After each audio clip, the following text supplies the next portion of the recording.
Hello and welcome to the PMI Schedule module video tutorial series. It's a compilation of tutorials covering everything from navigation to creating a rotating schedule. This is available to all properties that do not have an integrated timekeeping system in place. In this video, we will be focusing on navigation. There are various ways to access the schedule module. Directly from the home page, clicking on, let's say, front office, will take you directly to the labor cockpit, and here below you will find accessing the schedule for front office. Another way to access it would be from the schedule icon in the side menu, and then of course you choose the department you want to focus on. And the last option would be via the main menu. Let's take a look at the menu, tools and view options. Same rule applies here that underlines all modules in PMI. All text with blue font has a drop-down menu. So for example, if you had access to several properties, you would be able to access it from here. The cockpits for all of these as well, you'd be able to access. And then the schedule, of course. Here you can have up to several, for example, a front office schedule, a front office manager, as well as perhaps concierge. Then moving on, same applies here when you can choose if you want to see one specific month.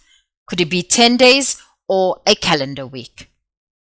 If there is a national holiday, it will appear in purple, particularly useful to know when creating schedules.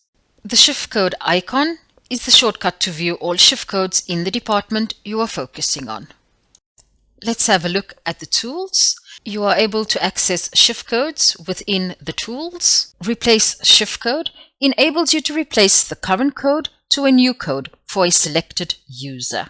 Create rotating schedule. This enables you to copy a current schedule. Useful when you have a 6-week rolling schedule, for example. Insert value into unspecific row enables you to populate your schedule with various choices. Here you are able to submit your cockpit planned hours to a new forecast or budget and target.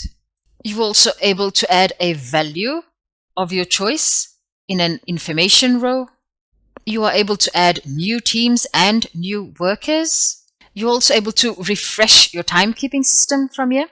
You are able to choose a specific period and refresh so that it's up to date.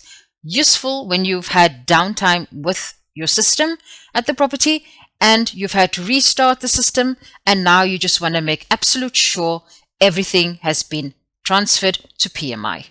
You can add a new schedule here, change an existing schedule's name, or delete a schedule. So once you've created your schedule, you can export into Excel or PDF, and it's ready to hang in the back office and sent out to your team. Default is the full month, or you can choose a weekday pattern of your choice. Before printing, make sure that this is the format you want it in. In our example here, it's showing the codes for the various shifts, but if you wanted the times to be printed, you would need to go into the view options, deactivate codes, and then it would be in hours.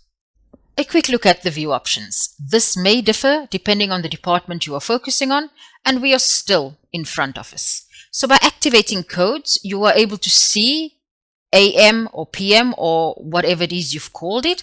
And if you deactivate this, you are able to see the times the shift starts and finishes.